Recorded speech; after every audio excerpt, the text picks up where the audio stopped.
بسم اللہ الرحمن الرحیم۔ السلام علیکم ناظرین، امید ہے آپ لوگ خیریت سے ہوں گے۔ میں آپ کا ہوسٹ علی اطہر وائٹل نیوز سے۔ جس طریقے سے ہمارے پروگرام چل رہے ہیں ماشاءاللہ، اور تجزیات فاروق معین صاحب کے چل رہے ہیں، آج ہم فاروق معین صاحب سے بات کریں گے کہ ملک کی سیاسی حالات کافی تیزی سے چل رہے ہیں، اور پچھلے بھی ولاگس میں ہم نے آپ کو ملکی سیاست پہ کافی انفارمیشن دی۔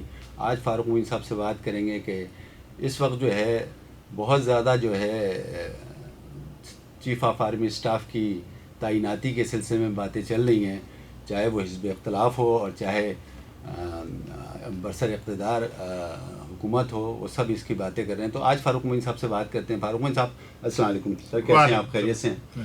فاروق صاحب بتائیں ذرا سا کہ جو اس وقت چیف آف آرمی اسٹاف کی تعیناتی کے سلسلے میں بات چیت چل رہی ہے، اس سلسلے میں کچھ تھوڑا سا بتائیں کہ کہاں تک یہ سلسلہ چل رہا ہے اور اب آگے کیا ہونے جا رہا ہے؟ بسم اللہ الرحمن الرحیم۔ شکریہ عاطف صاحب، آپ نے صحیح فرمایا کہ اس وقت ہمارے ملک میں جو اہم موضوع زیر گفتگو ہے وہ ہے پاکستان کی آرمی کے نئے سربراہ کی تعیناتی کے سلسلے میں۔ اب دیکھیے، آدھا نومبر کا مہینہ تو ہو گیا، لیکن ابھی تک جو اس کے ابتدائی مراحل ہوتے ہیں، یعنی آرمی چیف کی طرف سے 3 نام دیے جاتے ہیں، وزیر اعظم کو آئین کے تحت تعیناتی کا اختیار وزیر اعظم کے پاس ہوتا ہے، وہ پھر فیصلہ کرتے ہیں۔ میں سمجھتا ہوں کہ اس میں زیادہ تاخیر سے سیاست طور پہ پی ٹی ایم کی حکومت کو کوئی فائدہ ہو رہا ہو تو دوسری بات ہے، لیکن یہ کہ جو کچھ بھی فیصلہ کرنا ہے اس حکومت کو، وزیر اعظم شہباز شریف صاحب لندن میں اپنے بڑے بھائی نواز شریف صاحب سے اس سلسلے میں مشاورت کے لیے گئے تھے۔ تو جو بھی انہوں نے فیصلہ کرنا ہے اپنی اتحادی جماعتوں کے مشورے کے ساتھ، یعنی پیپلز پارٹی، جمعیت علماء اسلام اور دوسری جماعتیں ہیں، اس میں اس حکومت کو نئے فوج کے سربراہ کی تعیناتی کے سلسلے میں سمجھتا ہوں کہ مزید تاخیر کرنے سے ٹھیک نہیں ہوتا۔ جو سب کو معلوم ہے پاکستان میں کیا دنیا میں کہ پاکستان کے فوج کے سربراہ کا ہمارے ملک کی سیاست میں کیا کردار رہا ہے، اور جو بھی اس کو کہا جاتا ہے اسٹیبلشمنٹ، تو وہ اپنی جگہ ہے، لیکن میرے ذاتی خیال میں، اور یہ ہونا بھی ایسا ہی چاہیے، کہ جو سینئر موسٹ لیفٹیننٹ جنرل ہو اس کی تعیناتی کا اعلان کر دیا جانا چاہیے، تاکہ جو بھی اس قسم کے افواہیں اڑتی ہیں، جو ہمیں یہ معلوم ہے، ہمیں یہ معلوم ہے، ہمیں یہ معلوم ہے، ٹی وی چینل والے، تو اس سے یہ ایک باب ختم ہو جائے گا اور پاکستان جو ہے صحیح سمت میں چلنا شروع ہو جائے گا، کہ ان کو ایک چیز سے نجات مل جائے گی۔ اور جو تحریک انصاف کے سربراہ عمران خان صاحب نے کہا ہے کہ وہ جلد ہی راول پنڈی پہنچیں گے اپنے لانگ مارچ کے سلسلے میں، جہاں وہ عوام سے اپیل کر رہے ہیں روزانہ کہ زیادہ سے زیادہ تعداد میں ختم ہو، اور اس میں ان کا ایک ہی مطالبہ ہے صاف شفاف انتخابات کرانے کے سلسلے میں تاریخ کا اعلان کیا جائے۔ اب اس میں کس طرح آگے کس کروٹ جا کے یہ مسئلہ حل کی طرف ہوتا ہے، کیا ہوتا ہے، کیونکہ پی ٹی ایم کی حکومت تو نواز شریف صاحب نے بھی یہی مشاورت کی ہوگی ہمارے وزیر اعظم شہباز شریف صاحب کے ساتھ، کہ اگست اگلے سال میں نگراں حکومت بنے گی، وہ انتخابات کرائے گی۔ تو میں یہ سمجھتا ہوں کہ اس وقت جو ترجیحات میں ہے وہ ہے نئے فوج کے سربراہ کا، اس کے اوپر جلد سے جلد جتنے ہو اس کے اوپر عمل درآمد کر دیا جائے تو ہمارے ملک کے قومی مفاد میں زیادہ بہتر ہو۔ فاروق صاحب، یہ تو آپ نے اچھا بتایا، اور آپ کو نے جو فوجی سربراہ کے سلسلے میں یہ بات کی کہ فوج کے سربراہ کا، نئے سربراہ کا جلد سے جلد تعیناتی کا جو ہے فیصلہ ہو جانا چاہیے، اس میں دیر نہیں ہونا چاہیے، تاکہ قوم جو ہے گم و گم کی جو صورتحال ہے اس سے باہر نکلے اور ایک فیصلہ آ جائے۔ اب یہ بتائیں فاروق صاحب کہ جو ہمارے تحریک انصاف کے سربراہ چیئرمین عمران خان صاحب جو یہ اب آئندہ کے لیے جلد سے جلوس کر رہے ہیں. اس کا دیکھیں اب اس کا آئندہ دنوں میں کیا مطلب آپ کو کیا لگ رہا ہے کہ آئندہ دنوں میں اس پہ کیا رد عمل آئے گا، یا حکومت اس پہ کیا کرنے جا رہی ہے؟ ذرا سا اس پہ تھوڑی سی روشنی ڈالیں. شکریہ عادل صاحب.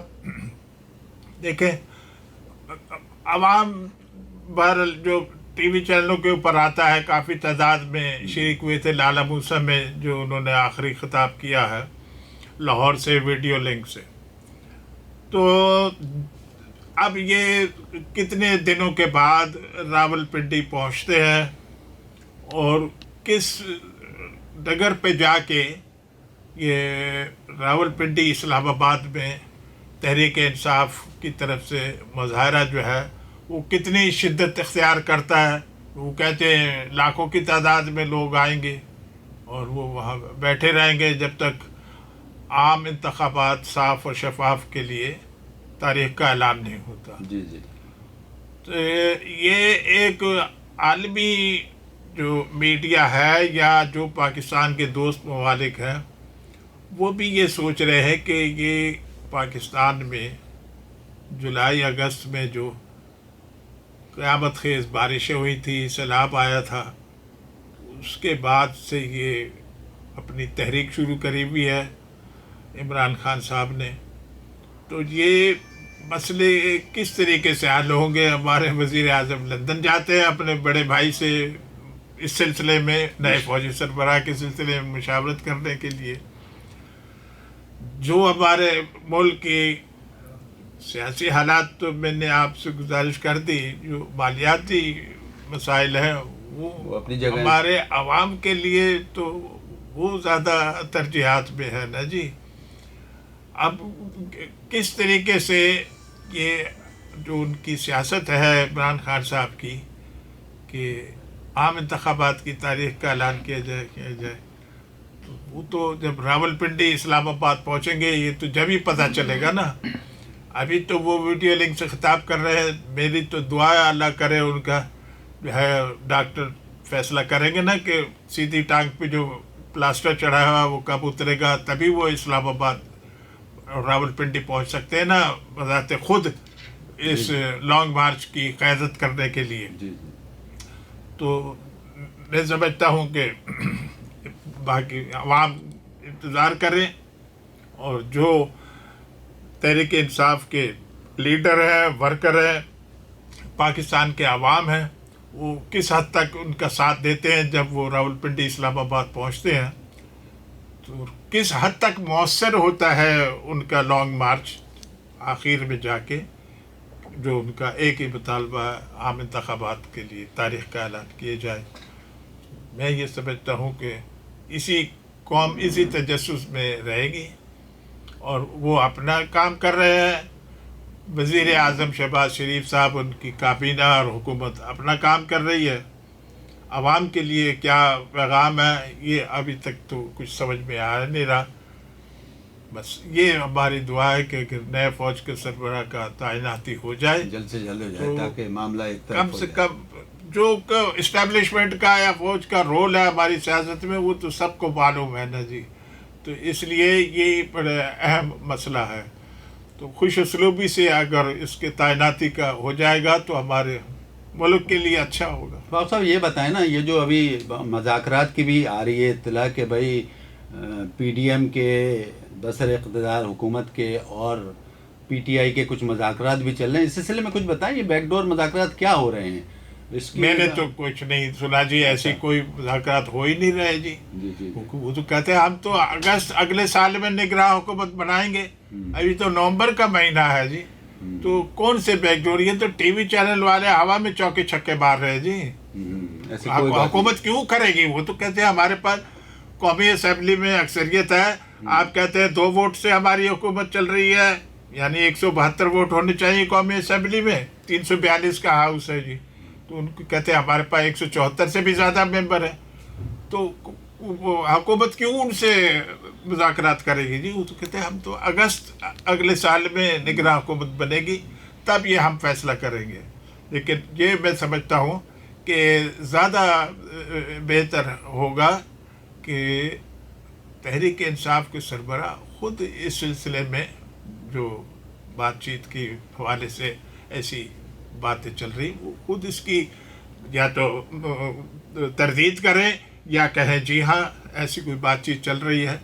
تو یہ ٹی وی چینلوں کے پر میں سمجھتا ہوں مناسب نہیں ہے ایسی گفتگو کرنے سے کہ ہمیں یہ پتہ ہے ہمیں وہ پتہ ہے. حقیقت سے اس کا کوئی تعلق نہیں ہے. اب صاحب یہ تو آپ نے اچھا بتایا ہے، خاص طور پہ آپ نے یہ جو بتایا ہے کہ سربراہ جو ہے آرمی کا جلد سے جلد تعینات ہونا چاہیے. دوسرا آپ نے عمران خان کے لانگ مارچ کے سلسلے میں بھی بتایا. اب یہ ذرا سا بتائیں کہ یہ جو اپنے مالیاتی کا بحران کا جو ذکر کیا، اس سلسلے میں کوئی پیش رفت ہونے جا رہی ہے جس سے عوام کوئی تھوڑے سے خوشحالی کی طرف جانب گامزن ہوں؟ یہ ذرا سا بتائیں کہ مالیاتی طور پہ ملک کو اور قوم کو اور عوام کو اس سے کچھ فائدہ ہونے والا ہے آگے فیوچر میں، یہ ذرا سا بتائیں. دیکھیں جی، عوام کے تو کوئی فائدہ ہوگا یا ان کو کوئی اچھے کوئی ایسا پیکج ملے گا، یہ تو کوئی ایسی صورتحال سامنے نظر نہیں آ رہی. جو اہم چیز ہے وہ ہے پاکستان کے غیر ملکی قرضوں کی واپسی کے سلسلے میں. جی جیسا کہ قوم کو معلوم ہے کہ 21 نومبر کو سعودی عرب کے وزیر اعظم کراؤن پرنس محمد بن سلمان نے پاکستان کے دورے پہ آنا تھا. اب وہ دورہ ان کا ملتوی ہو گیا. جو دوسری اہم چیز ہے وہ ہے ہمارے وزیر خزانہ اسحاق ڈار صاحب، وہ چند روز پہلے متحدہ عرب امارات کے دورے پہ بھی گئے تھے. اور اس سلسلے میں جو اہم پیش رفت ہونی چاہیے وہ میں سمجھتا ہوں کہ متحدہ عرب امارات بھی اپنے ڈالر ہمارے اسٹیٹ بینک آف پاکستان میں رکھتا ہے 6 مہینے کے لیے، 1 سال کے لیے، تاکہ ہمارے غیر ملکی جو ذرائع ہیں اس میں اضافہ ہوتا رہے، ہم ڈیفالٹ کی طرف نہ جائیں. تو ہمارے وزیر خزانہ اسحاق ڈار صاحب بھی فرما چکے ہیں کہ ان کی حکومت نے 12 سے 13 ارب ڈالر کی فائنینسنگ جمع کر لی ہے، تاکہ جو ہمارے غیر ملکی پیسے کی ضرورت ہو اس سلسلے میں پاکستان اپنے قرضوں کی واپسی دے دے.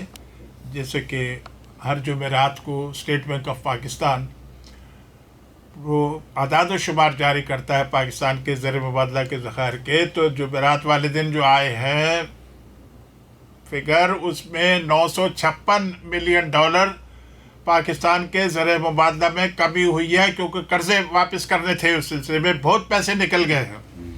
تو اس سلسلے میں میں سمجھتا ہوں کہ جو ان کا متحدہ عرب امارات کا دورہ جو کیا ہے ہمارے اسحاق ڈار صاحب نے، اس سلسلے میں کوئی سرکاری طور پہ کچھ اعلان ہو کہ کوئی مدد مزید کر رہا ہے. جو پیسے اسٹیٹ بینک میں رکھوائے ہوئے ہیں متحدہ عرب امارات نے، وہ مزید 6 مہینے کے لیے بڑھا دیے، سال کے لیے بڑھا دیے. اس سلسلے میں میں سمجھتا ہوں کہ زیادہ اہم گفتگو ہونی چاہیے، تاکہ حکومت کو اور عوام کو تسلی ہو کہ پاکستان ڈیفالٹ نہیں کرے گا. یہ تو ترجیحات ہیں موجودہ حکومت کی اس وقت. اب جہاں تک آپ نے کہا عوام کے لیے، اب عوام کے لیے تو سب کو یہ معلوم ہے کہ وزیر اعظم مصر کے شہر شرم الشیخ میں گئے تھے کلائمیٹ چینج، موسمی تبدیلی کی کانفرنس میں شرکت کرنے کے لیے. وہاں انہوں نے کہا کہ جی ہمارا 32 سے 34 ارب ڈالر کا ہماری معیشت کو نقصان ہوا ہے. اب جب تک عالمی برادری اس سلسلے میں ہماری مدد کا اعلان نہیں کرے گی، پیسہ نہیں آئے گا، تو بحالی کا کام پاکستان کے سیلاب زدہ علاقے یا بارش سے متاثرہ علاقوں میں کس طرح شروع ہوگا، تاکہ عوام کو جو ہے کوئی تسلی ہو. صرف بحالی کے سلسلے میں جو یہ حکومت کہتی ہے کہ 67 ارب روپے بے نظیر انکم سپورٹ پروگرام کے تحت بارش اور سیلاب سے متاثرہ لوگوں کو پاکستان میں تقسیم کیے جا چکے ہیں.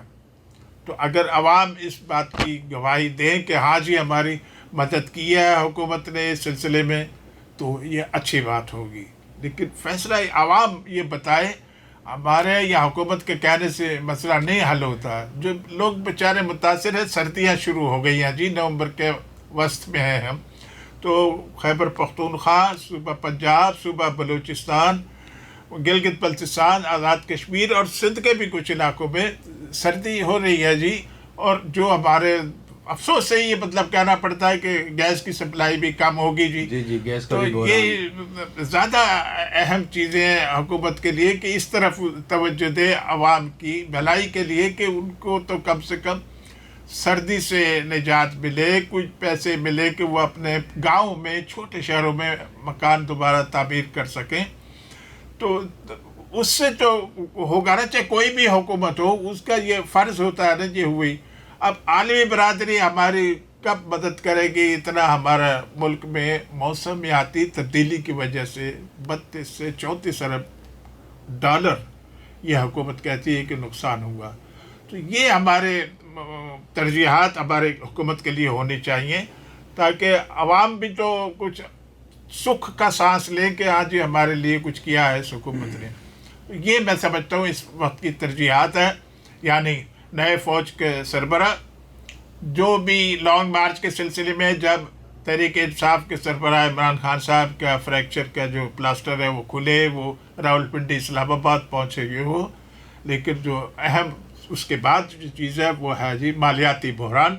اور اس سلسلے میں پہلی بات تو یہ کہ پاکستان کی حکومت ڈیفالٹ نہ کرے، اور دوسرے جو بارش اور سیلاب سے جو قیامت خیز آئی تھی تباہی، اس میں جو متاثرہ عوام ہے ان کی دیکھ بھال کے لیے ترجیحاتی بنیاد پر حکومت ان کی مدد کرے. بہت شکریہ فاروق صاحب. دیکھا ناظرین، آپ نے فاروق صاحب نے پہلے تو اس سلسلے میں آرمی چیف کی تعیناتی کے سلسلے میں بات کی، پھر اس کے بعد عمران خان کی لانگ مارچ کے سلسلے میں بات کی، اس پہ اپنا تجزیہ پیش کیا، اور آخر میں جو ہم مالیاتی بحران سے بحران چل رہا ہے ملک میں اس سلسلے میں انہوں نے بات کی. ناظرین، آپ سے ریکویسٹ ہے کہ جیسے آپ تجزیات دیکھ رہے ہیں فاروق معین صاحب کے اور ان کو پسند کر رہے ہیں، اس تجزیے کو بھی کے لیے بھی آپ سے ریکویسٹ کروں گا کہ اچھا فیڈ بیک دیں، اپنا فیڈ بیک دیں تاکہ ہم بہتر سے بہتر اپنے بلاگ کو بنا سکیں. آج تک کے لیے اتنا کافی. فاروق معین صاحب بہت شکریہ آپ کا. مجھے فاروق معین صاحب کو اور میرے کیمرہ مین لیاقت اللہ خان صاحب کو اجازت دیں. اللہ حافظ.